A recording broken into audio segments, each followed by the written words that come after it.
So, you've been at Haelo for a couple of days. Couple of days, yeah. What have you been up to? Yesterday we had the Spread and Scale Academy, which was great. I think we had about 25, 30 people in the room. Yeah, that was a lot of fun.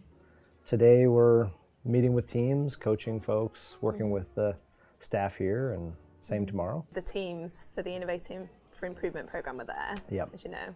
What do you think was the kind of key learning that people took from the day? We did an activity where we asked people to write a story of self, and then using sort of rapid cycle learning to do 3 tellings of that story and receive comments and do some revision.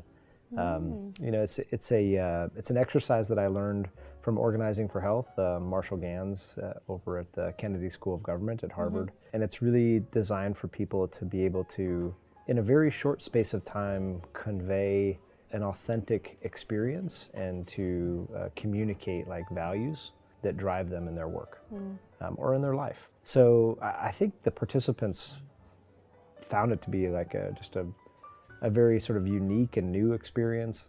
Several people at the end of the day, when summarizing the day, talked about that as being the real highlight for them. We always talk to people about trying to, frame the work that they do through stories and to make things really personal. And often, I'll say, we'll have a senior leader open up one of our sessions, and I'll say, just make this really personal. It'll definitely be more engaging to people. You trust leaders who are authentic, who are open, and who you have a belief have sort of your best in mind. And one of the great ways of conveying that is by storytelling. Sounds great. Yeah. So on that point then, if we're talking about getting to know people's personal stories a bit, let's find out a bit more about you. What's like really making you think? What are you really thinking about? What are the things that are really interesting you? What's making you?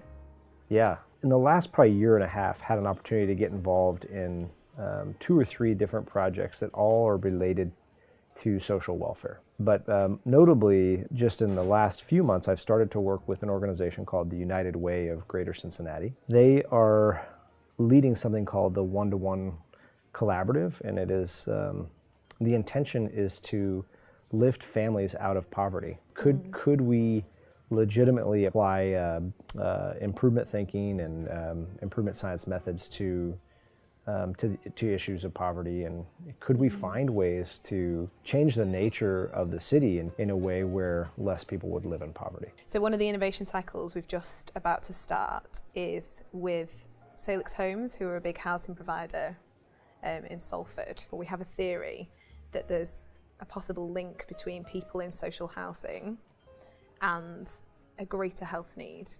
One of the things we want to try is mapping the data. We are exploring how we can take the postcode data that we have and run that through our healthcare data, and then search for certain things and see if there's something actually that comes up. So there is a high proportion of people with a certain need in this population as opposed to the general population. There was a Pulitzer-winning book that was written in 2016 by Matthew Desmond called Evicted. He went and lived in Milwaukee, which is a sort of a mid-sized city in the United States, and he sort of followed 8 families over the course of several months who ended up being evicted from their homes, and looked just very deeply into these 8 stories of how their interactions with housing and their sort of daily lives, how that played out in terms of health, in terms of job security, in terms of many different factors.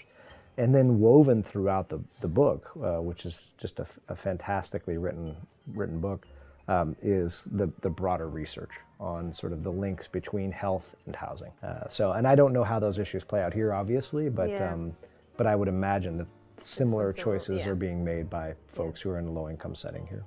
So, tough. I was going to ask you, what do you learn when you're working with us? What do you like about coming to work with us? You continue to try to be in innovative spaces. So whether it's a physical space like this one, or whether it's a working space like you were talking about, we're thinking about moving beyond the hospital, getting into the community, getting into the housing. You're doing things in a new way, and you're investing in a group of people who have the right skills to be able to sort of learn. Being in the Spread and Scale Academy and just listening to out in the audience, so many different folks who are saying, you know, we have this great idea, we have evidence, we want to take it to scale, and they're coming to Haelo to learn how to do that. That'll do. Okay. We're just going to use that. This whole thing was just fine. around, just to get you to say something good about us. Okay, my last question, right? I've just thought of this. This wasn't planned. Yeah. If you could only take one of these books Yeah. for the rest of your life to like a desert island or something, To a desert island. which one would you take? What do we got here?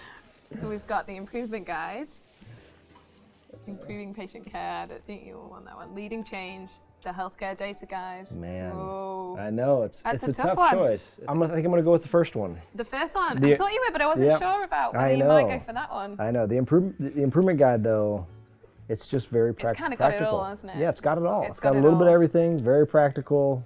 Okay, Take it, read it. yeah. Page 146, one of my favorite pages in the book. Get to know it. Okay, Yeah. good. Thank you very much. Thanks.